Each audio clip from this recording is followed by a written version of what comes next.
Hello everyone, welcome to JPIT college. आज आपका building construction में लास्ट लेक्चर है यूनिट सेकेंड का, जिसमें कि हम लोग वेल फाउंडेशन के बारे में देखेंगे।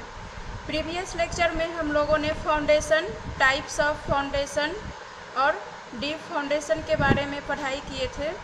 आज आपका वेल फाउंडेशन, कोफर डैम और dewatering of water, bearing capacity of soil, ये कुछ टॉपिक पढ़ेंगे।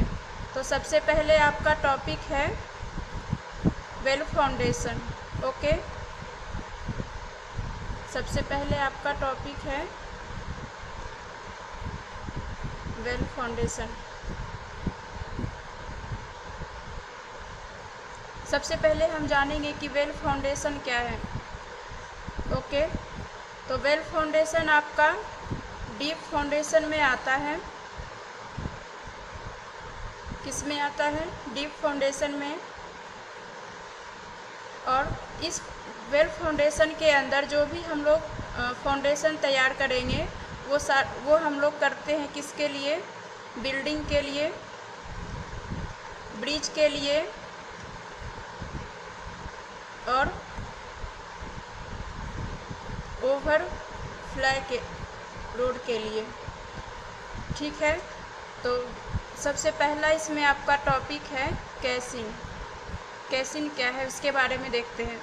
The casing is a structure used for the purpose of placing foundation in correct position under water. It is permanent in nature, use to pump out water in under water concreting work. Okay, तो आपका जो कैसिंग है ये क्या करता है? Under water यानी पानी के अंदर हमको अगर फाउंडेशन बनाना है, ठीक है, तब हम लोग केसिन का यूज करते हैं। केसिन बेसिकली क्या है? एक स्ट्रक्चर है जिसका यूज हम लोग फाउंडेशन के लिए करते हैं, वो भी कहाँ? अंडर वाटर के लिए। तो इसमें जितना भी ज़्यादातर हम लोग पढ़ेंगे, आपका केसिन में जो भी फाउंडेशन तैयार होगा वो अंडर वाटर के लिए होगा। जैसे मैं आपको डायग्राम से दिखाती हूँ, आपको क्लियर समझ में आएगा। ये देखिए, आपका वाटर के अंदर आपका जो फाउंडेशन तैयार होगा ये आपका केसिन स्ट्रक्चर कहलाएगा। केसिन क्या है? एक स्ट्रक्चर है, फाउंडेशन के लिए तैयार करते हैं। इसमें भी इसके टाइप्स हैं, बॉक्स केसिन, ओपन केसिन और न्यूमेटिक केसिन। केसिन भी आपके 3 टाइप के होते हैं, box casein, open casein, pneumatic casein. सबसे पहले हम लोग बॉक्स केसिन के बारे में रीड करेंगे कि बॉक्स केसिन क्या है आपका। A box casein opens eight top and close at bottom. Box casein कैसा रहेगा आपका? टॉप से आपका जो टॉप है ये वाला पार्ट ओपन रहेगा और नीचे वाला बॉटम जो है क्लोज रहेगा।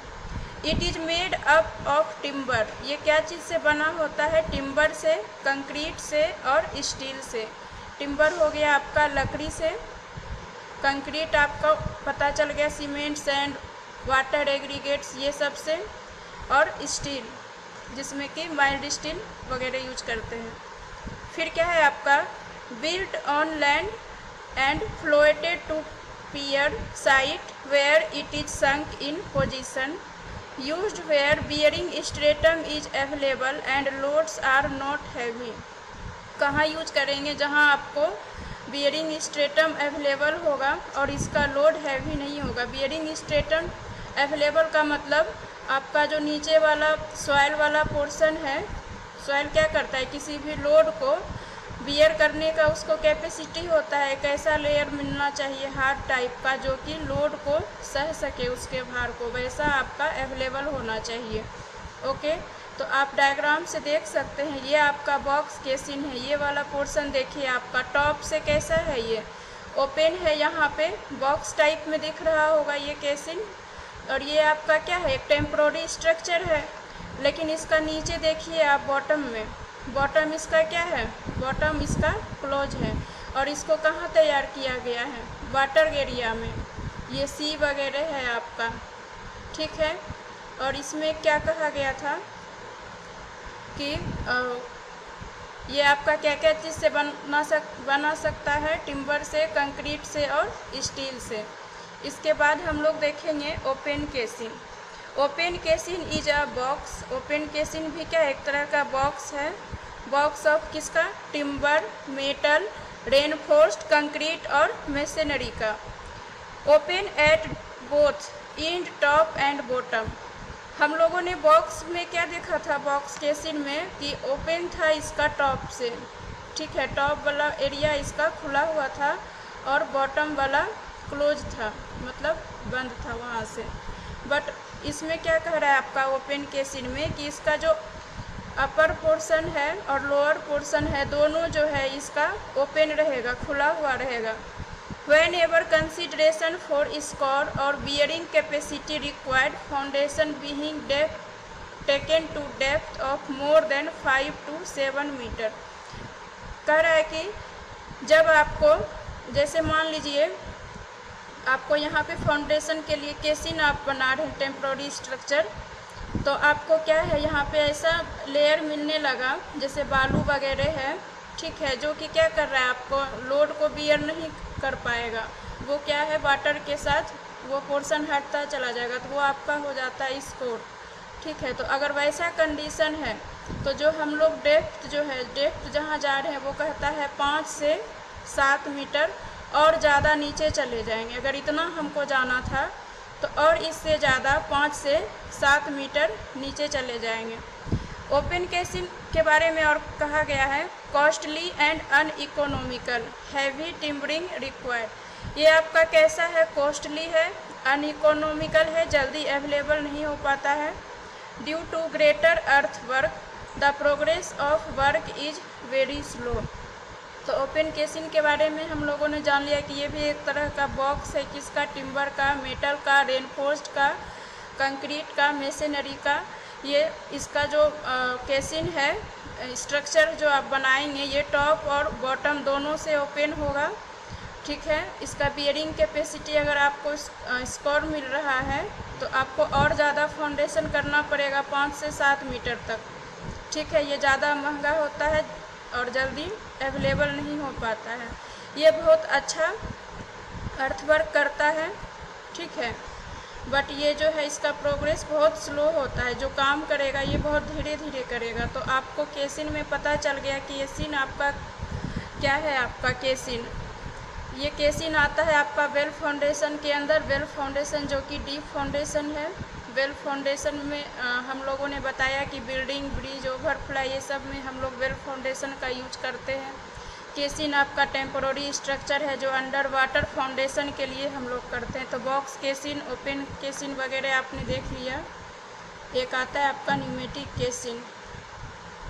फिर आपने ये डायग्राम देख लिया, ये कहाँ है? वाटर, अंडर वाटर ही कंस्ट्रक्ट हो रहा है ना, ये वाटर के, ये आपका है बॉक्स केसिन। और यहाँ पर है आपका ओपन केसिन। ये देखिए नीचे ये क्लोज्ड नहीं है, किसी भी टाइप का यहाँ स्ट्रक्चर नहीं बना हुआ है। और ओपन भी ये क्या है आपका खुला हुआ है। पर आपका बॉक्स केसिन में देखिए ये जो आपका ऊपर वाला दिख रहा है, ये ऊपर वाला तो ओपन है, बट नीचे आपका क्या है, क्लोज्ड है। फिर आता है आपका नेक्स्ट टॉपिक, कॉफर डैम्स। ये सब आपके किसके पार्ट हैं? वेल फाउंडेशन के। सबसे पहले हम डेफिनेशन देखते हैं। It is a temporary structure construction in a river or lake or any other water bearing surface for excluding water from a given site to enable the water building operation to be performed under dry condition.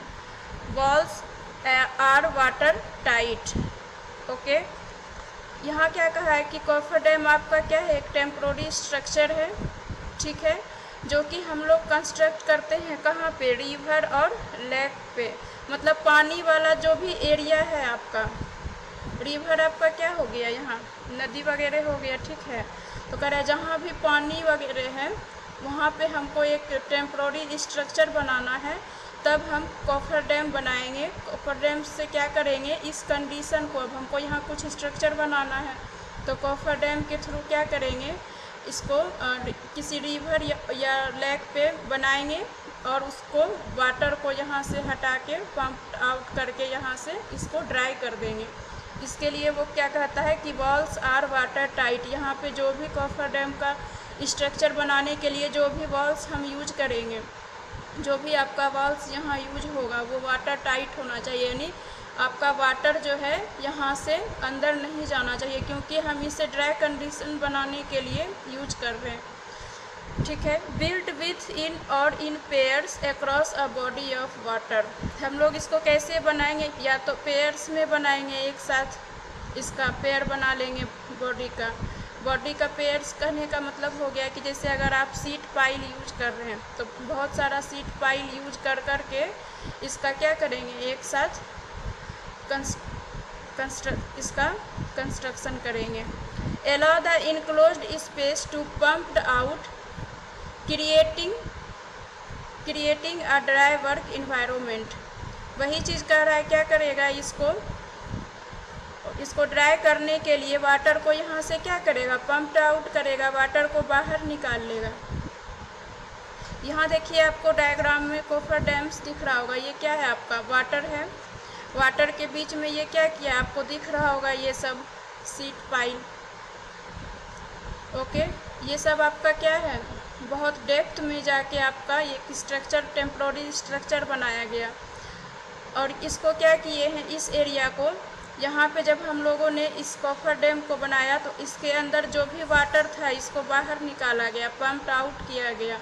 फिर इसको कैसा बनाया गया, dry बनाया गया, क्योंकि हमको structure बनाना है। जैसे यहाँ आपको दिख रहा होगा, ये क्या है, आपका ब्रिज है, नीचे वाटर है, ऊपर क्या है, आपका एक ब्रिज है, जहाँ से आपका क्या कर रहा है, रोड वगैरह, जहाँ से आपका गाड़ी वगैरह पास हो रहा है। तब यहाँ जो भी वर्क होगा या यहाँ पे जो भी फाउंडेशन वगैरह तैयार होगा तो उसके लिए हम कैसे वर्क करेंगे, वाटर के अंदर वर्क करने के लिए आपको एक स्पेस चाहिए। स्पेस के लिए हम लोग क्या करते हैं, एक टेम्प्रोरी स्ट्रक्चर बनाते हैं जो कि आपका कॉफर डैम्स कहलाता है। ओके, तो कॉफर डैम में आपको पता चल गया कॉफर डैम का डिफिनीशन से कि कॉफर डैम आपका एक टेम्प्रोरी स्ट्रक्चर है जो कि कहाँ कंस्ट्रक्ट किया गया, रिवर और लेक में। ठीक है। और यहाँ के वाटर को क्या किया गया, जहाँ पे साइड पे हमको नीड था वहाँ बनाए, और वाटर को वहाँ से हम लोग पंप आउट करके बाहर निकाल के उसको ड्राई में कर दिए। ओके, फिर आपका कॉफर डैम भी डिफरेंट टाइप का होता है। टाइप्स ऑफ कॉफर डैम्स, अलग अलग एरिया में हम लोग कॉफर डैम्स अलग अलग तरीके से यूज करते हैं। जैसे आपका टाइप में आ गया earth filled coffer dam, rock filled coffer dam, sheet pile coffer dam, single wall coffer dam और double wall coffer dam. Okay, यहाँ आपको दिखाई दे रहा होगा double wall coffer dam.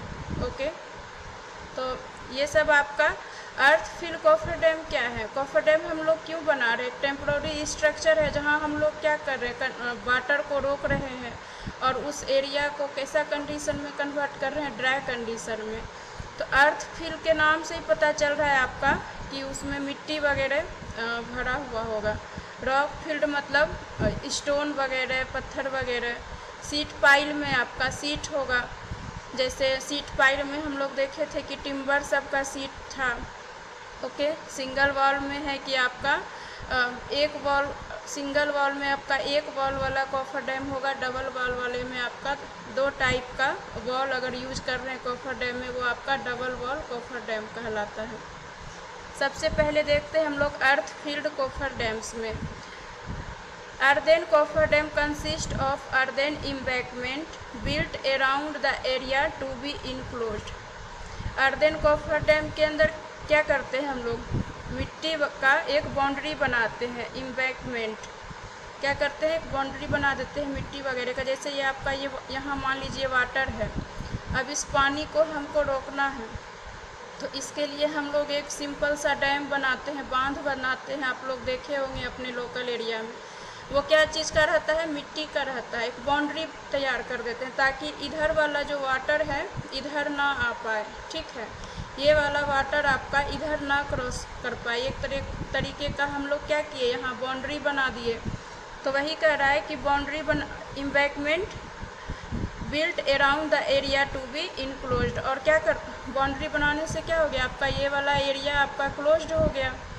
It can be constructed if the water depth is more than 1.4 to 1.8 metre and the velocity of flowing water is very low. कहता है कि अर्थ field coffer dams हम लोग वहाँ कंस्ट्रक्ट करेंगे जहाँ आपका जो डेप्थ है वाटर का वो कहता है 1.4 मीटर से आपका 1.8 मीटर तक ही रहेगा, और जो ये वाटर का वेलोसिटी है फ्लो करने का वो बहुत ही कम होगा। ठीक है, जैसे नदी तालाब वगैरह हो गया गांव सब में, जैसे गंगा नदी के किनारे सब हम लोग क्या करते हैं, इस टाइप का अर्थ फील्ड कोफर डैम बना सकते हैं।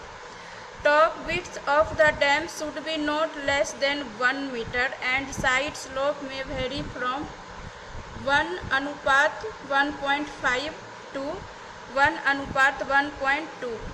The inner portion called embankment consists of clay, sand और gravel। कहता है कि हमने जो ये बाउंड्री हम लोग का जो ये बाउंड्री है ये इस टाइप का होगा।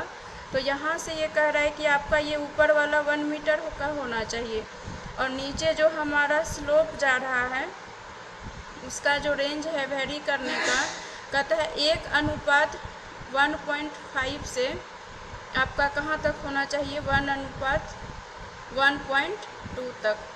ठीक है, और नीचे जो आपका क्या चीज़ का रहेगा, नीचे आपका क्ले हो सकता है, सैंड हो सकता है और ग्रेवल वगैरह। अभी हम लोग डायग्राम से देखते हैं। ये देखिए आपका अर्थ फील्ड कोफर डैम, ये क्या है आपका सीट पाइल है बीच में।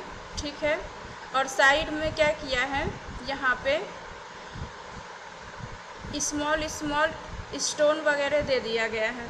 ठीक है, और ये वाला जो आपका पोर्शन था यही कहता है कि 1 मीटर का होना चाहिए ऊपर वाला, और साइड वाला जो स्लोप है ये 1:1.5 से कहाँ तक रेंज गया था, 1 से 1.2 तक। ओके, तो इसी तरह का होना चाहिए। फिर है आपका rock field coffer dam. In case of rock filled coffer dam, the depth of water to be retained is of order of 1.8 to 3 meter. Stone और rubble is used for embankment। नाम से ही पता चल रहा है आपका कि रॉक फील्ड कोफर डैम में हम लोग क्या है, हम लोग वाटर के लिए, ठीक है, कि आपका जो बाउंड्री बनेगा रोकने के लिए उसमें क्या कर रहा है कि हम लोग जो भी कोफर डैम में आप डैम तैयार करेंगे, बांध वगैरह, उसमें क्या कह रहा है कि रॉक फिल कर देंगे, पत्थर वगैरह, जिसमें कि आपका डेप्थ जो है कितना से कितना तक का होना चाहिए, 1.8 से 3 मीटर तक का। ठीक है, डायग्राम से आपको दिखाते हैं। यहाँ देखिए, ये जो आपका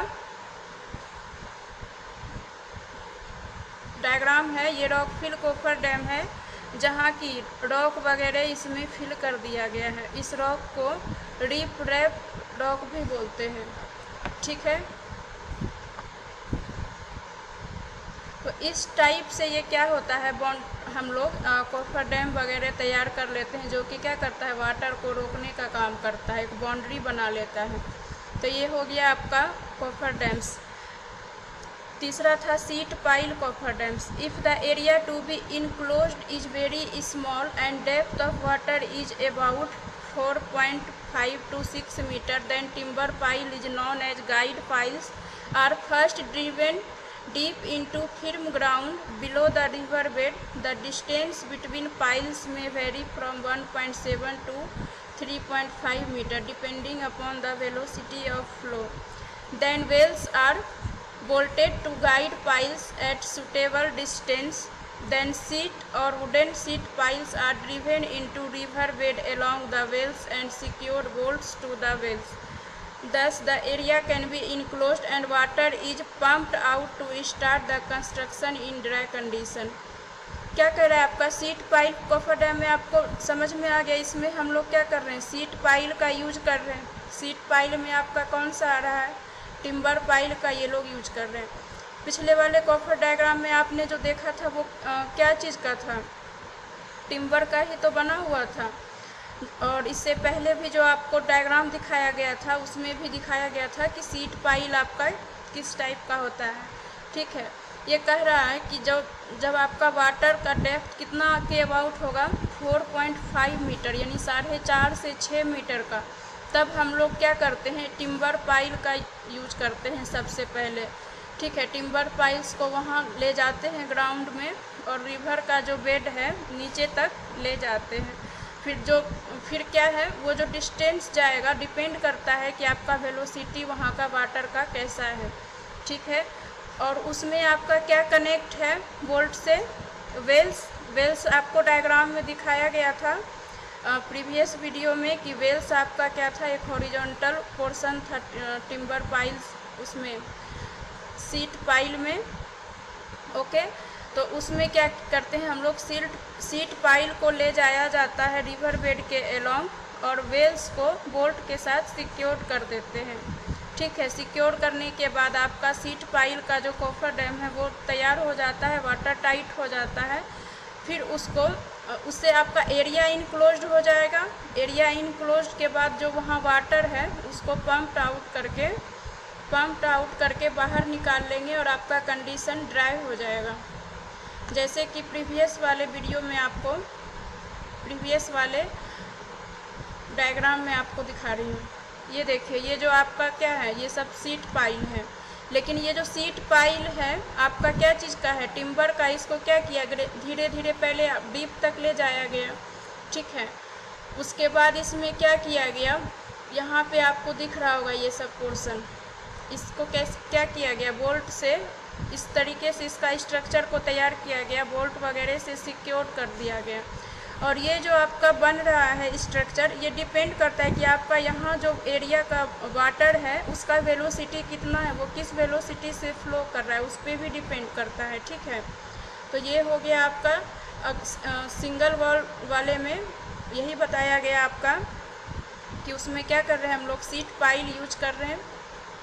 सीट पाइल में हम लोग कौन सा, सबसे पहले टिम्बर पाइल्स को वहाँ ले जाए। सबसे पहले टिम्बर पाइल को जिस एरिया में हमको कंस्ट्रक्ट करना है उस एरिया में हम लोग सीट पाइल को ले गए, कहाँ तक, बिलो द रिवर बेड तक।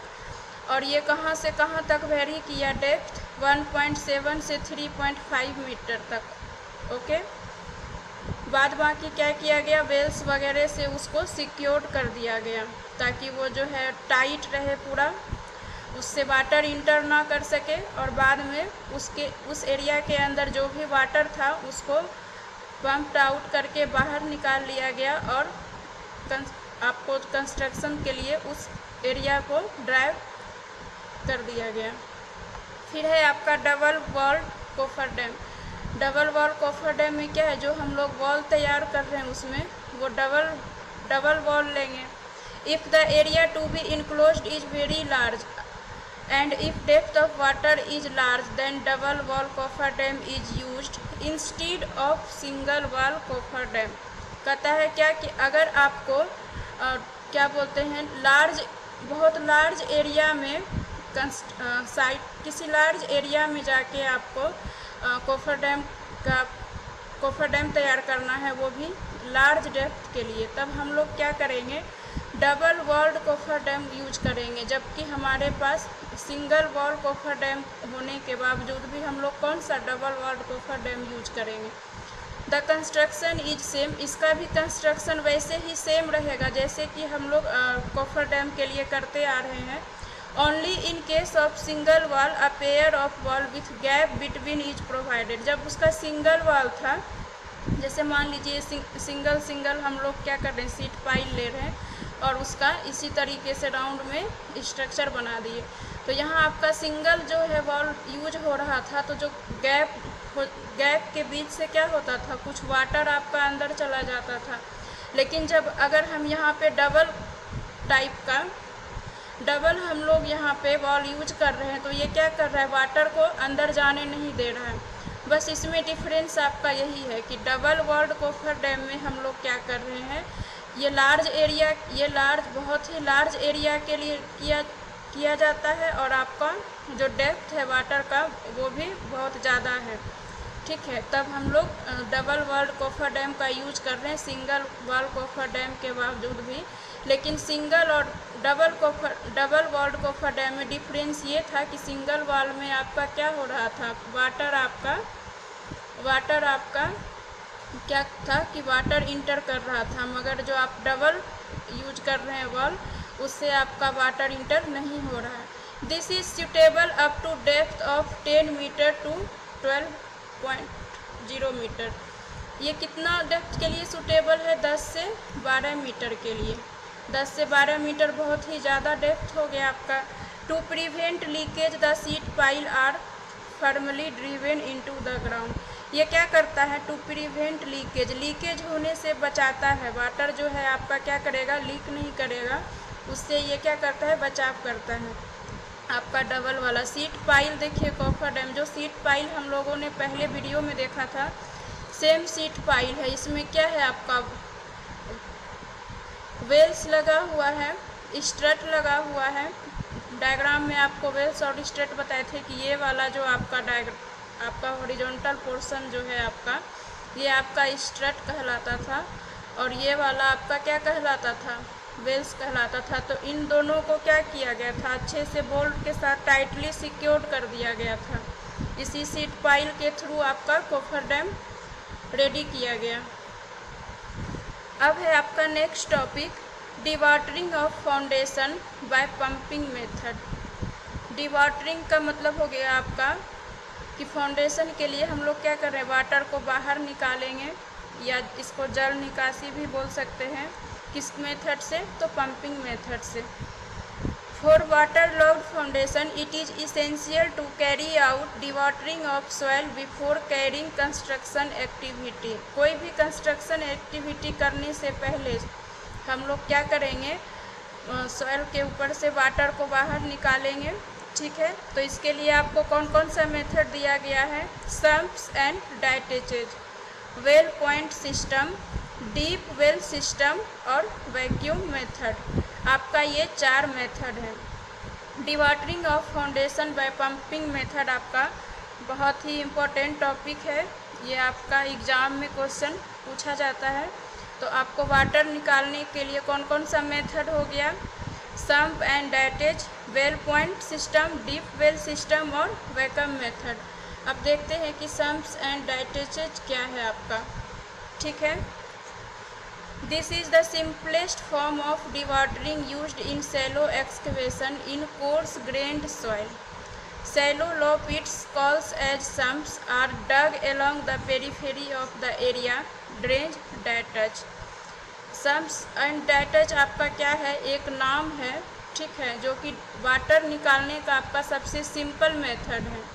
ठीक है, ये क्या किया? जैसे यहाँ अगर आपको वाटर है, मान लीजिए आपका कोई ये रिवर बेड है, वाटर है, इसके पास हम लोग क्या किए? एक गड्ढा बना लिए। गड्ढा जो हम लोग बनाते हैं यहाँ पे इसलिए बनाते हैं ताकि आपका ये जो वाटर है यहाँ से स्टोर हो सके, वाटर आके आपका इस गड्ढे में स्टोर हो सके। ये जो हम लोग खुदाई करके गड्ढा बनाए हैं, इसी गड्ढा को कहा गया है sumps and ditches. The water from the slope और sides flows under gravity and is collected in sumps from which it is pumped out. यहाँ पे क्या किया? स्लोप के थ्रू, यहाँ पे हम फिर से डायग्राम बना रहे हैं। एक स्लोप के थ्रू, मान लीजिए इस एरिया में आपका वाटर है, यहाँ हम लोगों ने क्या किया? एक गड्ढा बना लिया वाटर को स्टोर करने के लिए। तो वाटर को हम लोग क्या करेंगे? ग्रेविटी एक्शन के थ्रू वाटर को इस गड्ढे में फिल करेंगे। फिल करने के बाद आपका जो यहाँ पे वाटर आपका आ गया, इसको क्या करते हैं? पंप आउट कर देते हैं, बाहर निकाल देते हैं पंप के थ्रू। ठीक है, तो ये आपका सम्प्स एंड डाइटेजेज के थ्रू आपका वाटर का जो है बाहर निकाल लिए किसी भी फाउंडेशन को तैयार करने के लिए। ओके, फिर है आपका नेक्स्ट, यहाँ पे डायग्राम से आप देख सकते हैं। यहाँ पे मान लीजिए हमको यहाँ पे कंस्ट्रक्शन करना है फाउंडेशन बनाने के लिए और ज़्यादा वाटर है, तो क्या किया? पहले यहाँ पे गड्ढे बनाया। गड्ढे बनाने के बाद क्या किया गया? इस वाटर को इस गड्ढे में ले जाया गया, किसके द्वारा? ग्रेविटी एक्शन के थ्रू। फिर उसके बाद यहाँ से गड्ढे से पानी को मोटर द्वारा बाहर निकाल लिया गया। ठीक है। दूसरा आता है आपका well point system. A well point system is a perforated pipe of 5 to 8 centimetre in dia and 1 metre long covered by cylinder. आपका क्या है ये वेल पॉइंट सिस्टम एक परफोरेटेड पाइप है, ओके, जिसका जो डाया है 5 to 8 सेंटीमीटर है। और ये क्या है, इसका जो कवर है एक सिलेंड्रिकल के तरह है, बहुत ही लॉन्ग है, with gauze screen known as strainer, जिसको इसके साथ एक गेज स्क्रीन भी रहता है जिसको कि हम लोग स्ट्रेनर बोलते हैं। These pipes are joint to a horizontal pipes known as header pipes. ये जो पाइप्स है इसका हम लोग हॉरिजॉन्टली पाइप्स की तरह यूज करेंगे, जिसको कि हम लोग हेडर पाइप भी बोलते हैं। बेसिकली देखा जाए तो आपका वेल पॉइंट सिस्टम से अगर हमको वाटर निकालना है तो क्या करेंगे, जैसे यहाँ आपका ये एरिया में पूरा वाटर है, तो ये परफोरेटेड पाइप को अंडरग्राउंड वाटर ग्राउंड में क्या करते हैं, इस पे वाटर का फिक्स कर देते हैं और इस पाइप के थ्रू वाटर को निकाल लिया जाता है। तो इस तरीके से आपका परफोरेटेड पाइप यूज करके हम लोग वाटर को निकाल लेते हैं। यहाँ दिख रहा होगा आपका डायग्राम में, यहाँ से ये आपका क्या था, एक परफोरेटेड पाइप है वेल पॉइंट सिस्टम का, जिसमें कि एक गेज लगा हुआ है और यहाँ से वाटर आपका बाहर निकल रहा है। ठीक है। Deep well system, this system is suited when the depth of excavation is more than 16 metre. एक डीप वेल सिस्टम आता है जिसका कि यूज हम लोग वहाँ करते हैं जहाँ की डेप्थ ऑफ एक्सकेवेशन 16 मीटर से ज़्यादा होगा। ठीक है, वहाँ हम लोग डीप वेल सिस्टम का यूज करते हैं। चौथा था आपका वैक्यूम मेथड। वैक्यूम मेथड में क्या है, in this method a hole of 30 centimetre diameter is bored around the well point and the riser pipe. It then sealed using bentonite, soil, cement और clay. The header pipe is then connected to a vacuum pump for removal of water. इसमें हम लोग इस method में क्या किया, 30 centimetre का एक डायमीटर का आपका है। ठीक है, जिस वेल पॉइंट के अराउंड हम लोग क्या करते हैं, 30 सेंटीमीटर डाया का एक होल कर देते, बोर्ड कर देते हैं। ठीक है, वहाँ पे गड्ढा कर देते हैं वैक्यूम मेथड में। उसके बाद हम लोग क्या करते हैं, उसको बेंटोनाइट से, सॉइल से, सीमेंट और क्ले से फिर भर देते हैं। ठीक है, ये आपका वैक्यूम मेथड में आता है। फिर एक आता है special foundation. These foundation are provided when the bearing capacity of the soil is low and hard strata is not available on the given site. Special foundation आपका इसलिए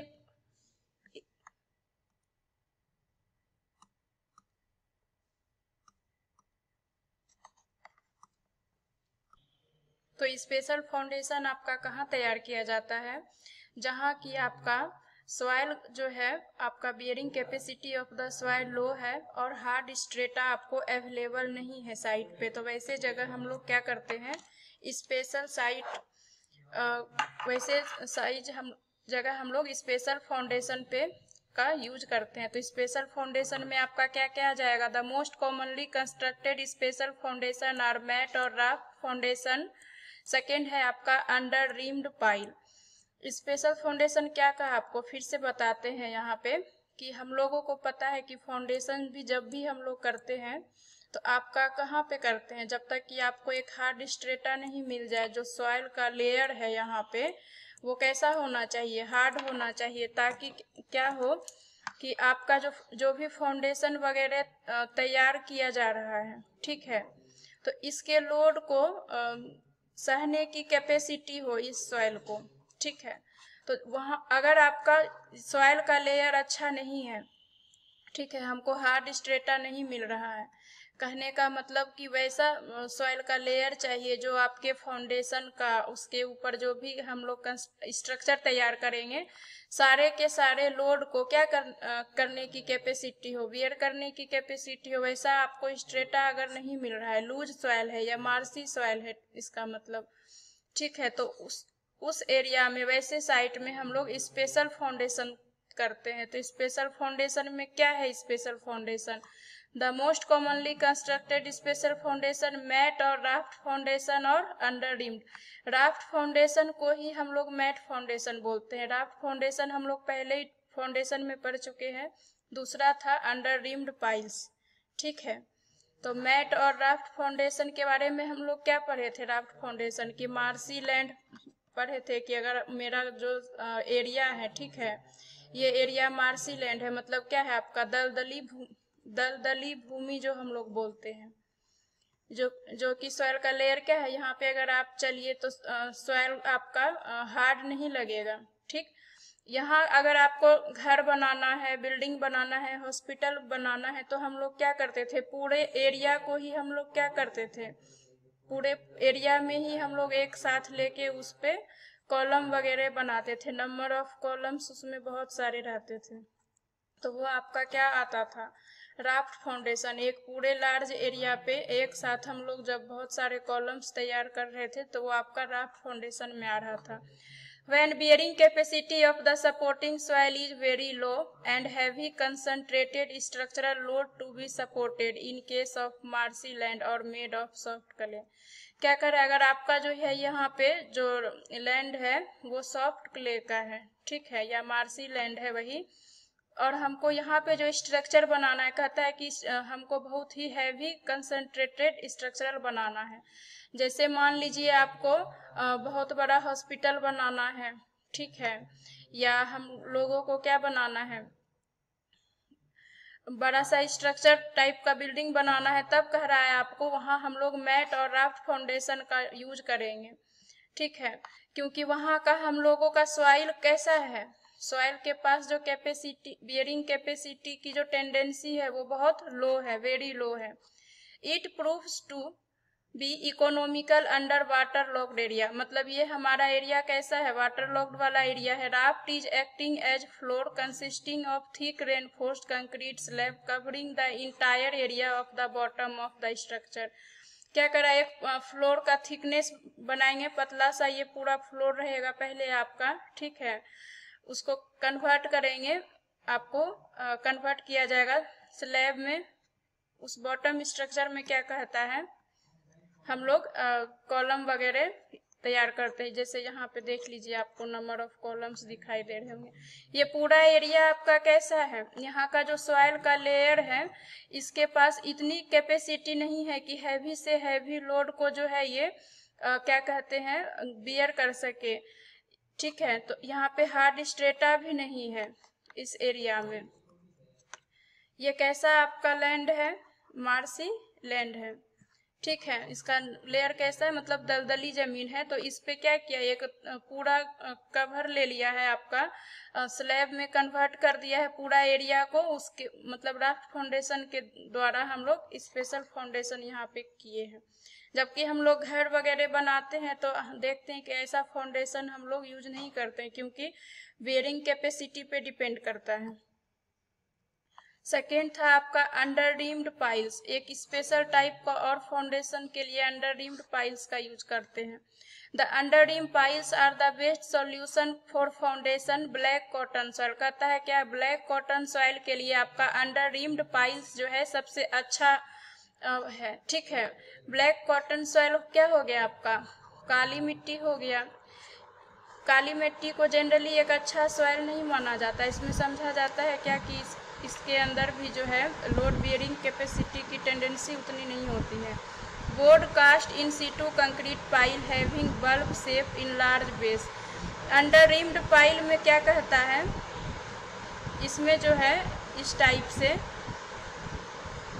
मान लीजिए आपका ये पाइल्स है, ठीक है, तो इसमें एक बल्ब्स लगा रहता है, ठीक है, बल्ब्स लगा रहता है। Such structure is anchored to ground at depth where ground movement due to change in moisture content negligible. Bearing capacity increased by increasing the number of bulbs. Hand auger or machine auger used for boring with extension rod. After boring a certain depth, the base of hole is enlarged in the form of bulb. अब कह रहा है क्या कि आपका यहाँ पे क्या है, एक बल्ब है, ठीक है, इसमें पाइल्स में एक बल्ब लगा हुआ है।